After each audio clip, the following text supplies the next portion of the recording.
his life, and we're up to the service part. If you were in the armed forces, tell us how your life was in the service was affected, and if you weren't in the armed forces, whatever.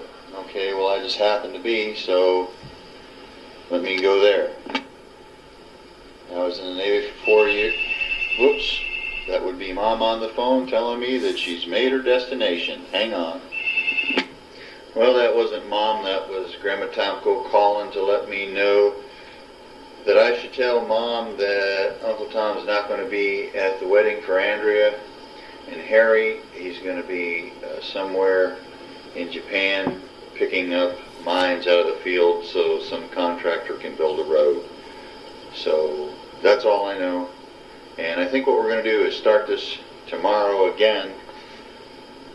I'm on page 113, and I'll finish this off tonight and start again in the morning and try to get it completed. So until tomorrow, October 28th, which was my brother's birthday, as a matter of fact, October 28th. We'll let this go and pick it up then. Thank you very much. Hope you've enjoyed it thus far, and we'll see you tomorrow. Bye. Okay, it's the 28th of October and stock market rally today. How about that? So it looks like we hope that the October gloom and doom is over. It's 7:07 p.m., so I'm getting a real late start today. I don't know how long I'm going to be doing this because Greenspan's going to talk. But anyway,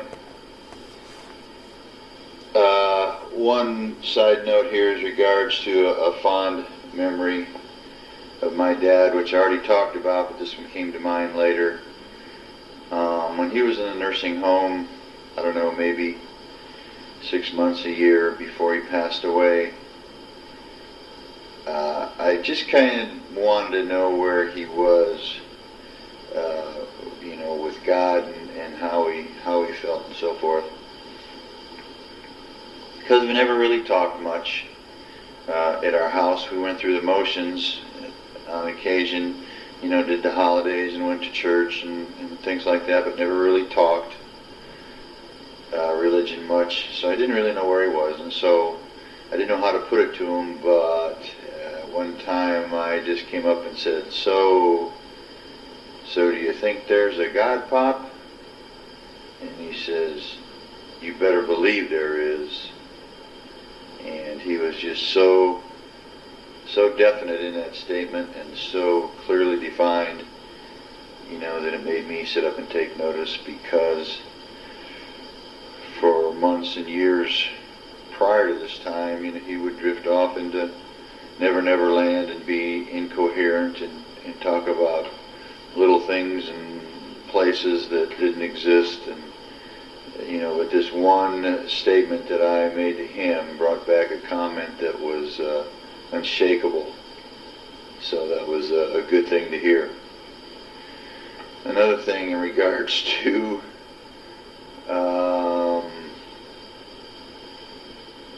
playmates and stuff. Oh yeah, another thing I liked to do as a kid. We had a big field behind our house. 4 roads, Fair Street, Prospect, French, and Jacqueline Drive bordered a field, and it was Mrs. Burrick's field that it bordered, and it was probably a good quarter mile long by 1/8 of a mile wide or so. And it was always overgrown with weeds and saplings and so forth, and it had some grapevines in there, and maybe 1/3 of it to 1/4 of it was grapevines. Anytime we played Army, it automatically included the field, or Cowboys, it included the field, or even a lot of sports. I remember several times the weeds were knee-high, and I took our mower out there and spent all day cutting out a baseball diamond, so the neighborhood kids and parents, if they wanted to, could play some baseball. and we played football out there. And Mr. Dumke and Mr. Wolf also helped keep part of it cut. They were the family that lived behind me, and they had a son, Dennis, who was, I don't know, 3-4 years older than me, but yet I think Joyce was older than he was. And he had a little clubhouse also back behind the chicken coop, which was the bad guy's shack when we played Cowboys. And it was a neat little thing that his parents built for him. Had a lock on the door and a window, and we went in and out the window as much as we went out the door, and even on the roof, jumped off the roof, and neat cowboy stuff. The field was great. It had rows and rows of grapes, like I mentioned, and we made forts in the grapes, and we smoked our corn silk cigarettes in those forts. Mrs. Burek would come out and chase us out of there, and she had on her typical old country babushka, an old ankle-long dress in the middle of summer, and she looked like a witch. She really did, and a lot of people thought she was a witch, but really she was a pretty kind old lady, considering all the grief that we gave her from time to time. And there were foxholes dug in that field from Army games and so forth that we played. But another thing I did was, I was kind of got into praying mantises. Fascinated me for a while there, and I knew in the fall they laid their eggs on top of these weeds, you know, and you could tell them by the little miniature wasp nest looking thing that was brown on the sticks of the weeds sticking up, or trees, or anything like that. And so at one point I went around and collected a whole bunch of them. I went to that field, I think I must have got every one. I had almost a press, a paper bag, a newspaper bag, which is a fabric bag, loaded with them. And what I did with them was put them around on my mom's bushes. And I forgot about them. And that spring, summer, early summer, when those things started to hatch, she all of a sudden started to see all these thousands of little tiny walking sticks. She thought they were walking sticks. And she said, "Where did they all come from? I don't know where they came from." And I said, "Oh, those aren't walking sticks, those are praying mantises." I said, "Don't you remember I put those around your bushes?"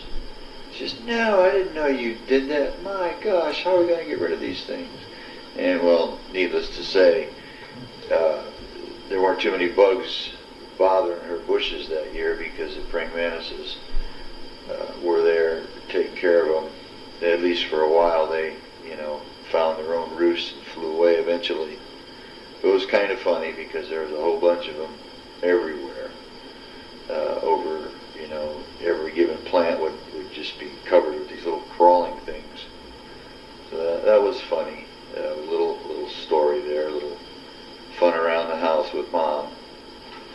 Okay, let me get back to the book and see what questions we have.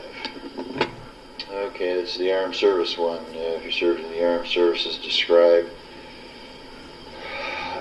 how your time in the service affected your life. Well, it affected my life enough to where I knew I didn't want to continue.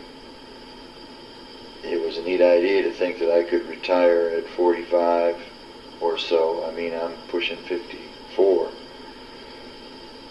and I'm still working. I could have been retired for a number of years by now and still have a job. But it just, I don't know, didn't like the loneliness and the military operations and the homesickness and the being in the way, and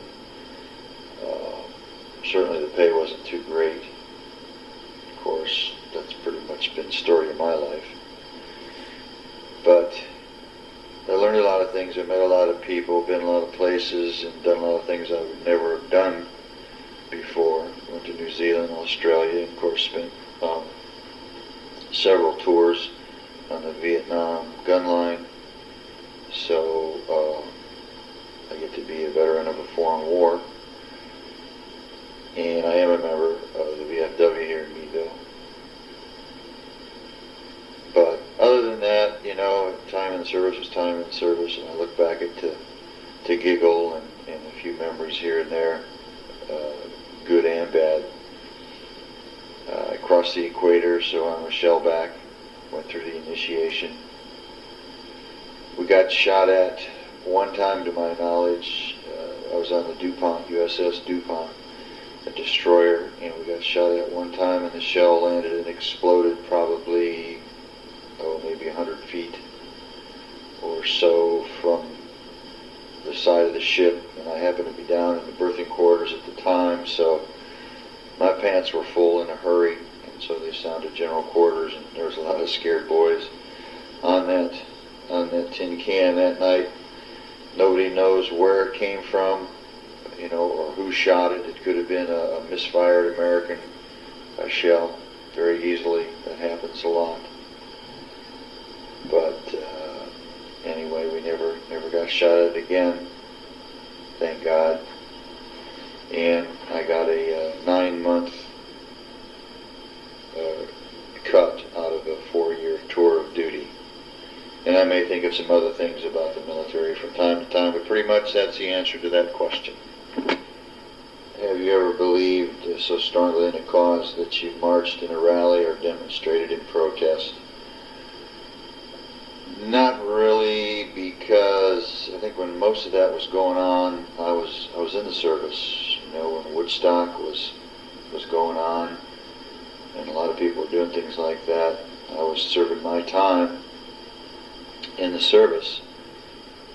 And probably the closest thing I did to that was when the moving Vietnam Memorial Wall came to Meadville last summer. I volunteered some time to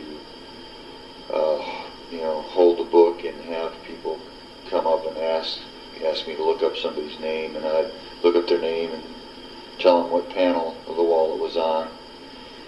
And if that wasn't the right person, which oftentimes was the case, we had a middle initial different, then we'd look around, see if we could find somebody else in the book that they were looking for.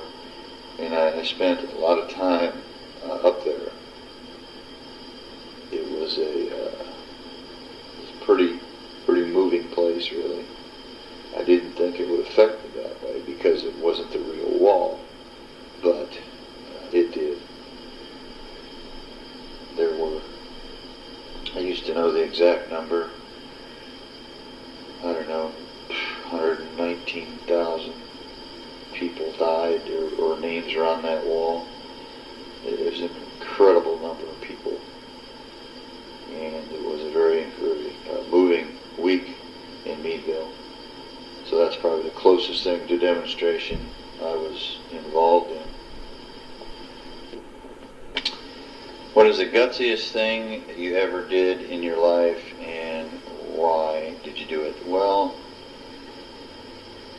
gutsy as far as non-stupid gutsy things.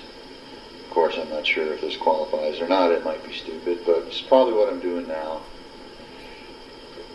And trying to get a handle on the futures market, it's really kind of a tricky thing, and it just seems no matter which market, no matter which day, no matter which way I think it's going to go, it turns its ugly head the other way and runs the other way.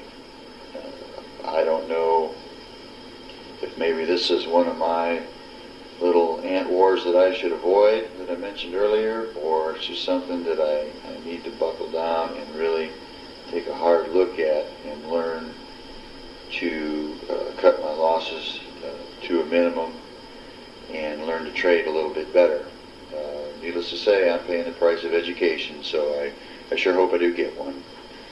Okay, I think we're going to probably stop here for the night, listen to Greenspan, and continue in the morning. Talk to you later. Where do you stand politically? Do you lean toward the left or the right? Who, if anyone, influenced your current political views? As far as the party, I tend to be independent. Growing up, perhaps Republican, even though it tends to be a little bit more for the wealthy. I think that's just a myth. My parents were Republican, and I don't think they were wealthy. I can pretty much bet on that. Ike, he was a Republican. Kennedy was a Democrat. Reagan, a Republican. Clinton, a Democrat.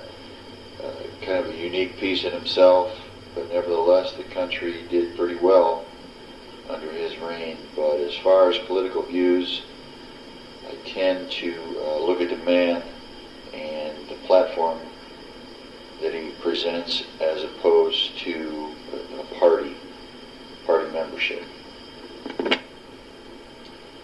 Did tragedy ever strike your family? If so, how did it affect you? Well, I think I was tragedy strikes every family to some degree.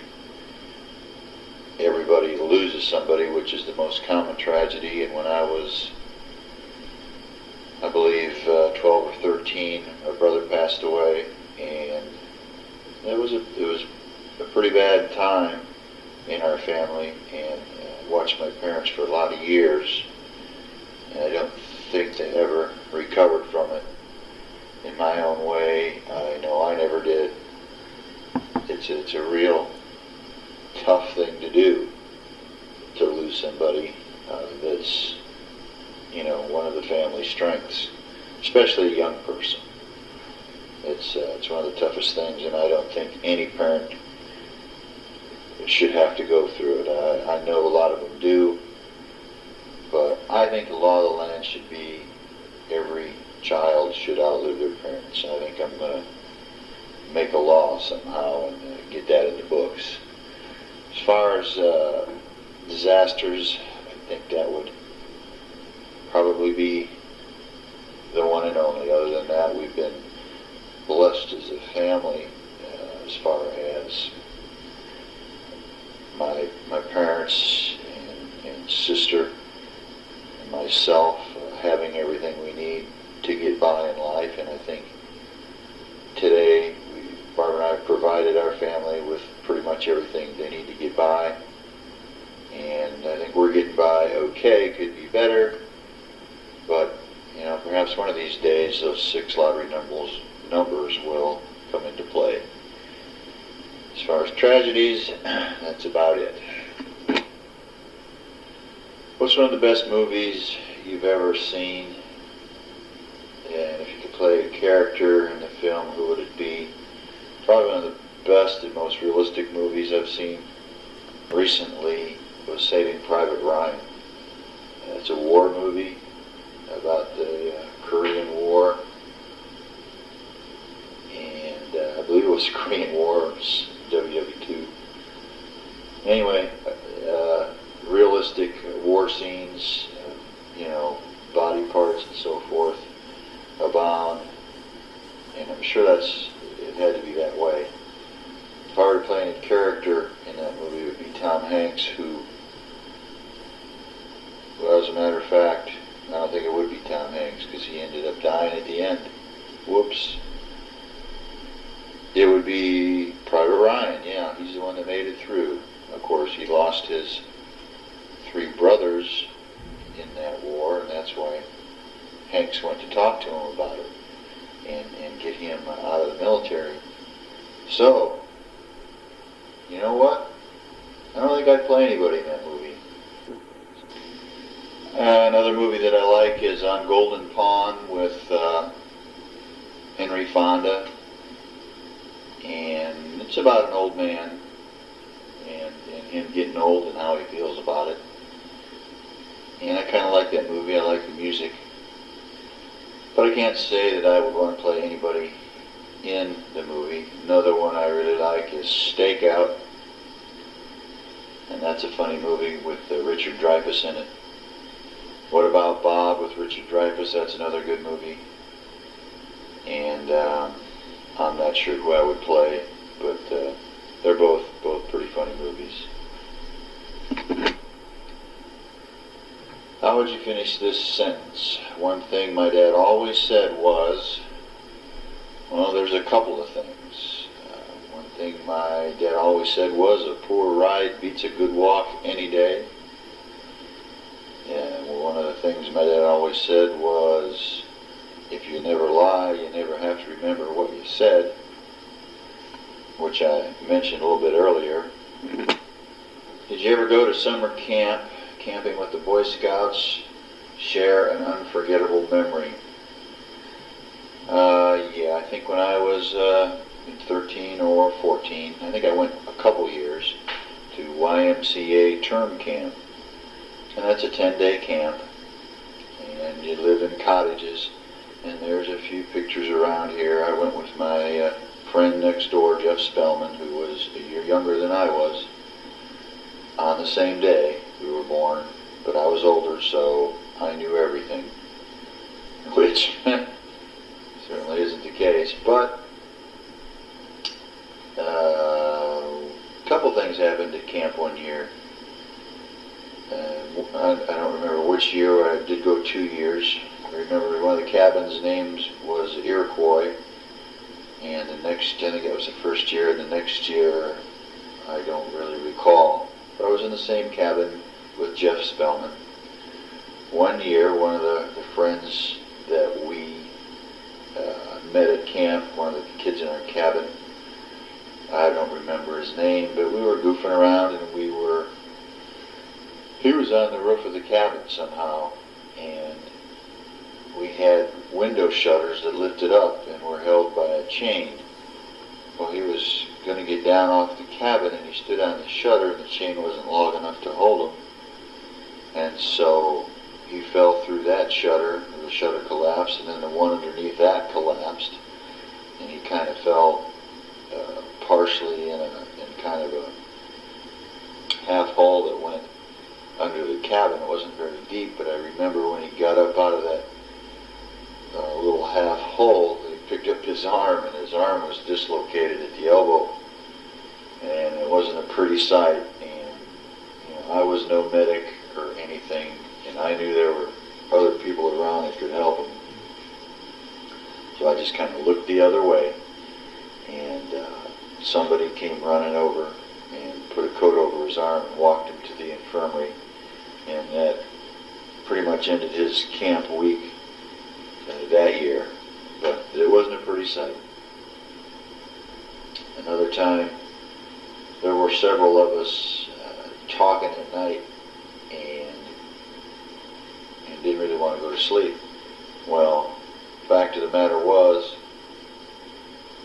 I quit talking, and these other people were talking. The counselors came in and picked me as one of the people that wouldn't shut up. So each little counselor grabbed me, one in one hand and one in the other, and in my bare feet ran me down this rocky road and back. And I guess it was probably, all told, maybe a quarter mile, maybe a little bit less, on these rocks. And boy, my feet were just stinging and hurting, and when I got back into the cabin, I certainly shut up, but my feet didn't quit hurting for a couple days. Just feeling the pounding of those rocks through my feet, it felt like I could feel them up to my knees. Now, I just took that as general punishment, and maybe it was misdirected, because, like I say, I don't think I deserved it. I wasn't one that was talking. And today, if that were to happen, I think there's probably justification for some sort of legal action. I don't think they could have got away with that today. How have your ideas about God changed from when you were young? I don't really believe they've changed much. I think they've become a little more realistic than when I was younger, because when I was young, I was still me, but I had a different body. I was young, with different thoughts, different ideas, some same thoughts and ideas, but basically a different energetic person with a different body, a smaller body. Now that I'm older, I have similar thoughts as when I was young, and yet different thoughts at the same time. I have a different body again, and older, and not quite as energetic body, but the same mind. I'm still me. And so my thinking is that when this body goes away, hopefully there'll still be that mind. Probably with no body. That would be the spirit. And so it just helps me a little bit more as I see the progression of bodies and minds still maintain and are there, and the bodies dwindle away. It leads me to believe a little bit more realistically that in fact there is eternal life. What kind of outdoor work do you enjoy? It pretty much depends on my mood. The last few years I built a stone wall behind our house to kind of act as a decorative retaining wall up against the hill that is directly behind our house, about 10 feet behind our house. I'm looking at it right now. It's a nice sunny day on the 29th day of October. I think it is the 29th. Yeah, it's Friday. And I enjoy blowing leaves around or, blowing them into a pile and then burning leaves. I enjoy, depending on how rushed I am, using a little vacuum, leaf vacuum, and sweeping them up. Hello, cat. How you doing? How you doing, kitty witty? And I enjoy cutting grass. I enjoy trimming and so forth, as long as it doesn't become an overwhelming chore by letting it go too long, which, by the looks of the hill, that's something else I've done. What's your favorite way to spend a day of leisure? Well, I don't mind doing a little bit of flying in the morning, like, taking the motorcycle out, going to the airport, doing a little bit of flying, come home, sit around after cutting the grass, having a beer or two, cooking on the grill, and maybe having a beer or two more in the evening, or kind of reverse that and fly in the evening, take the bike to the airport in the afternoon, fly a little bit, and then come home and still cook out. I think that's fun. Or just relax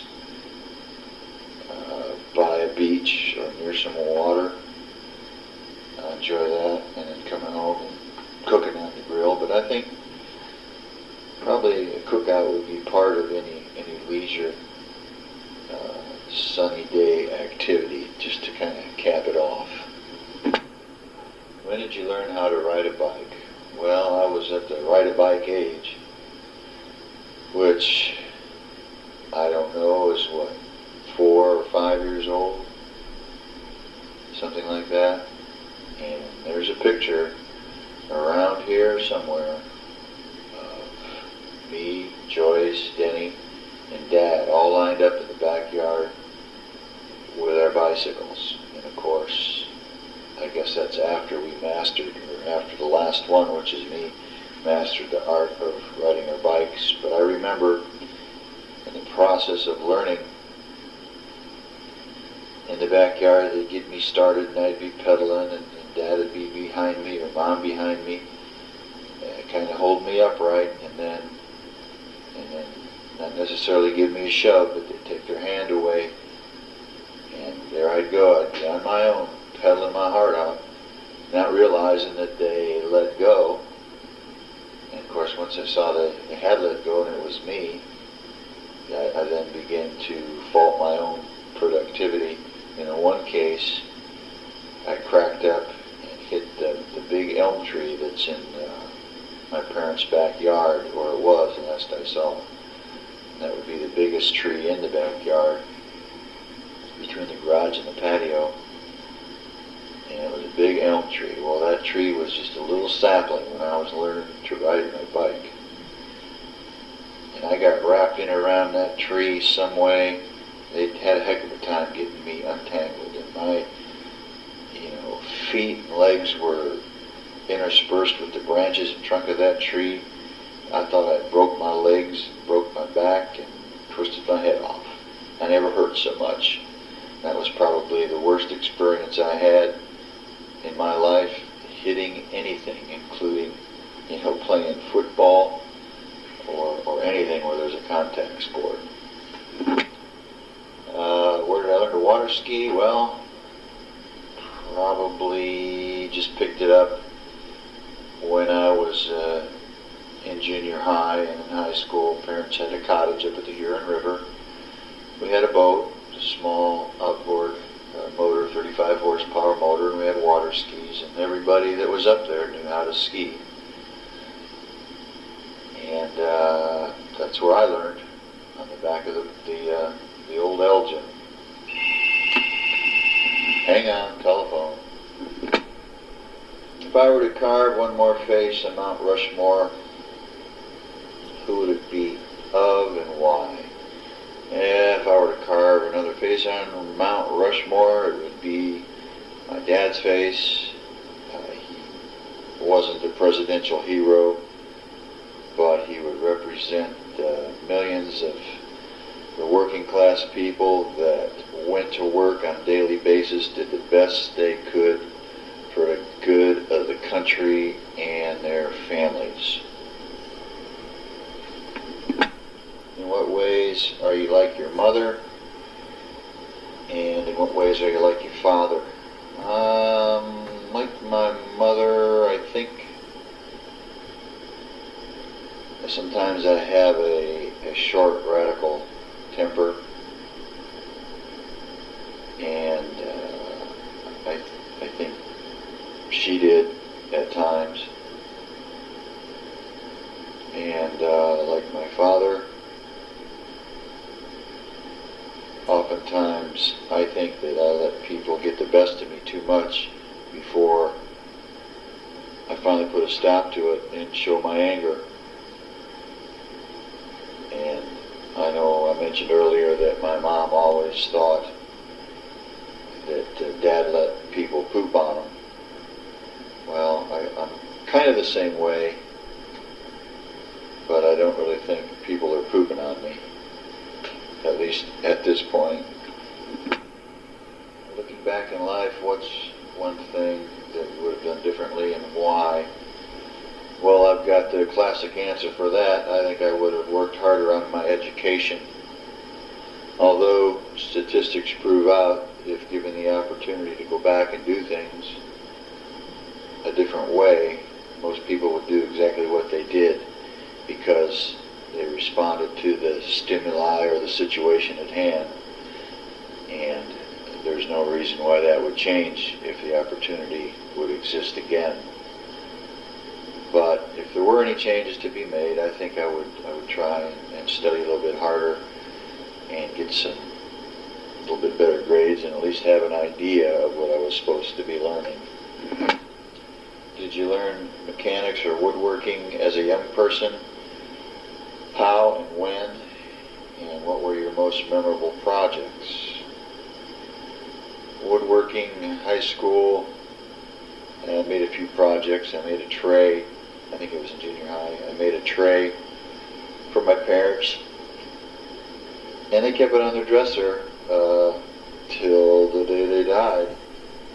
Well, at least my mom did. I think I have it now, so my dad didn't have it on his dresser when he passed away.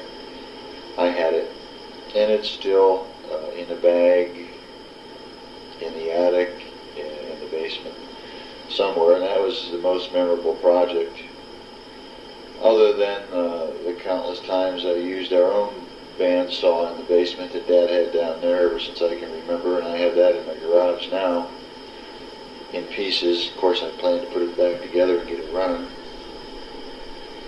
And anytime I needed anything, I could just, saw whatever I needed to do to make parts for whatever I needed to make parts for. So I always kind of had the woodworking tools at my beck and call. But, other than that tray, well, I did make some shadow box frames, come to think of it, when we lived in Missouri. And they came out pretty well, and I did sell a bunch of them. And there's still a few around here that are used, and I gave quite a few as gifts, and some shelves and things like that. So they were kind of on the rugged side, and they were meant to be that way. They had distressed grooves and notches and so forth in them, and they had like an oak stain. Some had glass, and some didn't. So those were some fun projects. It was kind of a small business. I remember I was going to name the company Leadstone. It just seemed to have a ring to it, and I think I still use the Starn logo on that, and that was probably one of the few uses that I myself used. Of course, prior now to being with Starn Tool, which is the company logo. What about special outings you took with your dad? What makes this a poignant memory for you? Well, let's see. One morning I remember we went fishing, and I fell in, and he saved me. We were standing right by little falls somewhere around Hinckley, and I don't remember exactly where. I know we would swim there in the summertime. It wasn't Hinckley, but it was down that way, Hinckley, Ohio. And so I fell in, and he pulled me out, so he pretty much saved me that time. I bet he often wondered why. Another time, he and I just went camping. I think I was 14. And just to spend some time together. And, it seemed kind of strange to me, but all of a sudden there we were camping. I never had spent time alone with him before. I guess Mom or he and Mom thought that maybe we should bond a little bit better. So there we were bonding. And it was fun. We did some fishing and some walking and talking, and I remember he was cleaning up the campfire, and I was throwing lucky stones into the creek on the other side of the tent, and I was just winging them just as fast and as hard as I could, one after another. Wing, wing. And all of a sudden, one got away from me. I didn't know where it went. But my dad he's holding his head and he says, "Doggone it, what the hell are you doing?" And I smacked him right in the head with one of those things as he was bent over. And it was no bigger than a nickel probably, but it was round and it was hard and it was white and it was zinging probably about 60 miles an hour or so when it hit him. So the boy was upset. Needless to say, I couldn't say I was sorry enough, but he knew it was an accident. But I felt bad. I felt bad about that. It was funny though. When did you move away from home? Describe where you live and how you felt about it. Moved away from home pretty much after I got out of the Navy. And I rented an apartment with a guy I was in the Navy with, Gary Lemmeyer. And it was kind of a neat thing to be on my own. I found myself spending probably as much time at my parents' house than I did at the apartment because it was close to where I worked at Lauren Cook Company. And I'd go home for lunch with Dad and then sometimes come over after supper well, even come over to eat supper and work on my motorcycle, which was over there. I was working on it, trying to put it back together. It was a triumph I had that I was chopping to a Harley rear tire and a Harley oil tank and all that sort of thing.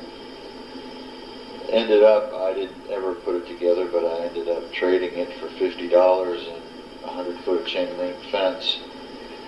And the guy that I did give it to was an avid builder, and he did build it, put it together. I saw it on the street a couple times in Springfield, Missouri, because I took it down there after Barb and I were married.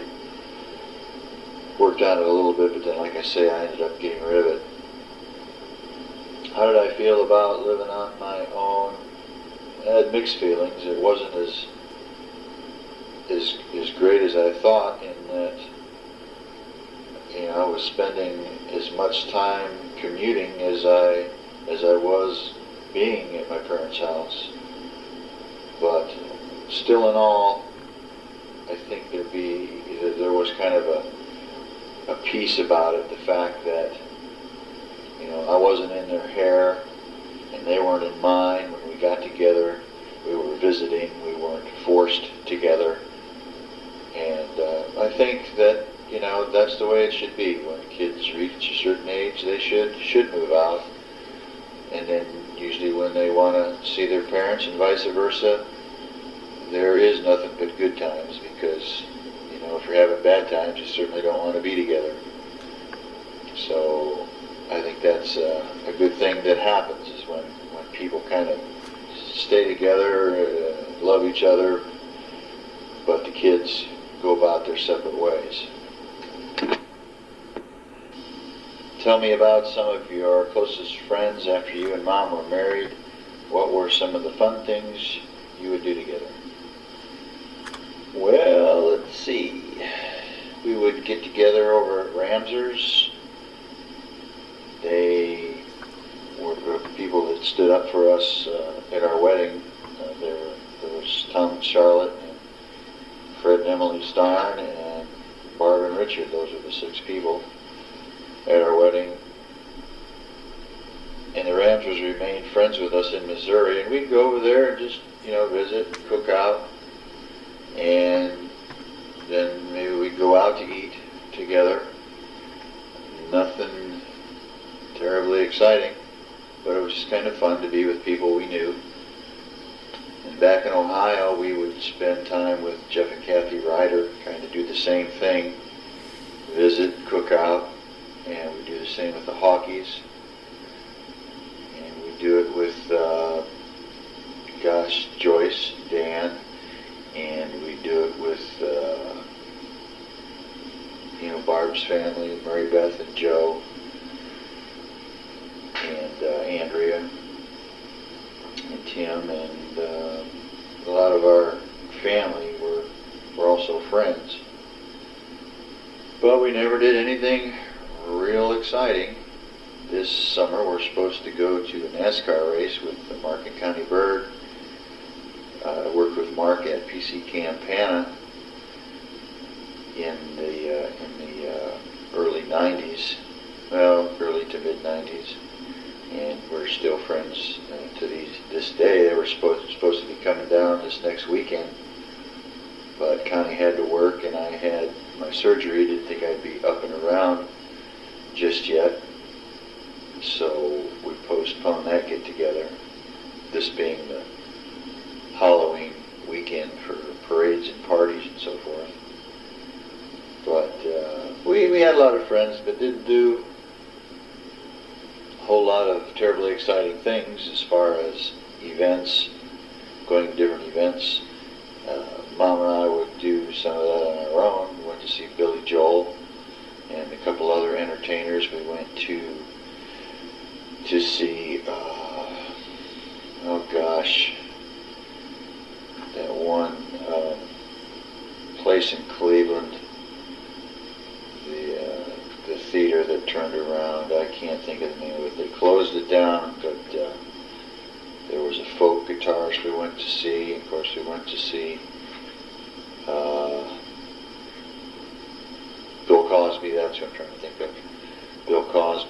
We've seen Neil Diamond, thanks to the kids getting us tickets to go to Philadelphia a couple years ago.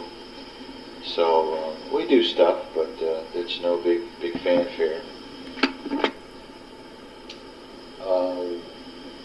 How would I like to grow spiritually?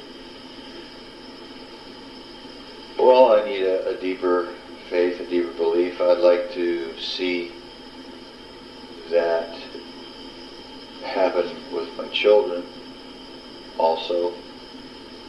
Eventually, I'm sure it will. Jennifer was just confirmed this past summer, and I thought she was going to continue attending church like she was, and that seems to have tapered off. I need to get back and start attending more and being a little more of the church community and helping with different projects. I think that needs to happen, and getting to know some of the other people in church. Most everybody in our neighborhood goes to the same church, and it would be pretty easy to do. So I think I'm going to focus on that in the near future. What special talents did your parents nurture in you? How have you developed those talents? I think, I don't know if you call it a talent, but when I want to do something or want something, I'm pretty persistent. I remember my dad getting mad at me one time and telling me, "Well, you're persistent, aren't you?" And it wasn't just one time, it was several times. When I decide I want something, I'd like not to stop until I achieve it. I don't think so much of it as being a selfish thing. I just think it's kind of a dominant approach to achieving your goals.